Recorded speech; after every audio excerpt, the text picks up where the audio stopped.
அனைவருக்கும் வணக்கம். சற்றுமுன் வெளியான முக்கிய அறிவிப்பின்படி குடும்பத் தலைவிகள் அனைவரும் பயன்பெறும் வகையில் கலைஞர் மகளிர் உரிமைத்தொகை திட்டத்தில் புதிய மாற்றங்களும் மேலும் உரிமைத்தொகை வராத பெண்களுக்கும் முக்கியமான அறிவிப்புகள் வெளியாகியுள்ளன. இதை பத்தி விரிவாக நம்ம வீடியோல பார்க்கிறோம். வீடியோவை கடைசி வரைக்கும் முழுமையாக பாருங்க. வீடியோக்குள்ள போறதுக்கு முன்னாடி இந்த வீடியோக்கு ஒரு லைக் பட்டனை பிரஸ் பண்ணிக்கோங்க. உங்களுக்கு மகளிர் உரிமைத்தொகை திட்டம் குறித்த முக்கியமான தகவல்களை துல்லியமாக தெரிஞ்சுக்கணும்னா இந்த சேனலை சப்ஸ்கிரைப் பண்ணிக்கோங்க. வாங்க வீடியோக்குள்ள போகலாம்.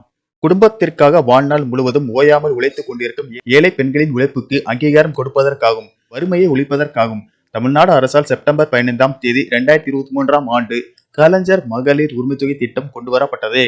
இந்த திட்டத்தின் மூலம் அரசின் நிபந்தனைகளை பூர்த்தி செய்யும் தகுதியான குடும்ப தலைவர்களின் வங்கி கணக்கில் மாதந்தோறும் 15ஆம் தேதி ரூபாய் 1000 நேரடியாக வரவு வைக்கப்படுகிறது. இதை வைத்து பெண்கள் தங்களுடைய அன்றாட குடும்ப செலவுகளை செய்து வருகின்றனர். அது மட்டும் அல்லாமல் தங்கள் சொந்த செலவுக்கு குடும்பத்தினரை சார்ந்திருக்க வேண்டிய அவசியம் இருக்காது. பலரும் தங்களுக்கு வரும் தொகையை சேமிப்பு திட்டங்களுக்கு மாற்றி எதிர்காலத்திற்காக சேமித்து வருகின்றனர். இந்த நிலையில் கலைஞர் மகளிர் உரிமைத்தொகை திட்டத்தின் 2வது கட்ட விரிவாக்கத்தை முதலமைச்சர் மு.க.ஸ்டாலின் தொடங்கி வைத்த நிலையில் புதியவர்களுக்கு வங்கி கணக்கில் ரூபாய் 1000 வரவு வைக்கும் பணிகள் தொடங்கியுள்ளது.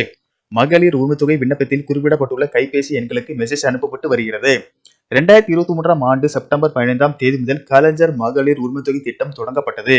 இந்த திட்டத்தின் மூலம் 1,15,00,000 மகளிருக்கு ஒவ்வொரு மாதமும் 15ஆம் தேதி பயனாளர்களின் வங்கி கணக்கில் நேரடியாக மாதம் ரூபாய் 1000 வரவு வைக்கப்படுகிறது.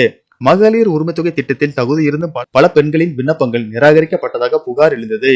இதைத் தொடர்ந்து விடுபட்டவர்கள் மற்றும் தகுதி வாய்ந்த புதிய பயனாளர்களை கண்டறிந்து மகளிர் உரிமைத்தொகை வழங்கப்படும் என தமிழக அரசு தெரிவித்தது. அந்த வகையில் அரசு சில விதிகளை தளர்த்தி இன்னும் அதிகமான மகளிருக்கு இந்த உரிமை தொகையை வழங்க திட்டமிட்டது. அதன்படி உங்களுடன் ஸ்டாலின் என்ற புதிய திட்டத்தை முதலமைச்சர் மு.க.ஸ்டாலின் கடந்த ஜூலை 15 அன்று தொடங்கி வைத்தார். இந்த முகாம்களில் கலைஞர் மகளிர் உரிமை திட்டத்திற்கான மனுக்கள் ஏற்கப்படும் என்று முதல்வர் அறிவித்தார். இந்த முகாம்களில் பெறப்பட்ட விண்ணப்பங்கள் ஆய்வு செய்யப்பட்டு தகுதி உள்ளவர்களுக்கான இறுதி பட்டியல் தயார் செய்யப்பட்டது. அதன்படி 2வது கட்ட விரிவாக்கத்தை முதலமைச்சர் மு.க.ஸ்டாலின் தொடங்கி வைத்த நிலையில் புதியவர்களுக்கு வங்கி கணக்கில் ரூபாய் 1000 வரவு வைக்கும் பணிகள் தொடங்கியுள்ளது.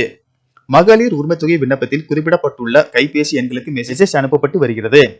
இந்நிலையில் டிசம்பர் 12ஆம் தேதி மகளிர் உரிமைத்தொகை வரவில்லை என்றால் தகுதியான நபர்கள் அப்போது கோட்டாட்சியரிடம் மேல்முறையீடு செய்யலாம் என அமைச்சர் சக்கரபாணி தெரிவித்து இருந்தார் என்பது குறிப்பிடத்தக்கது. இது தொடர்பாக அமைச்சர் சக்கரபாணி கூறிய போது 29 லட்சம் மகளிர் உரிமைத்தொகைக்கான விண்ணப்பங்கள் வந்துள்ளது.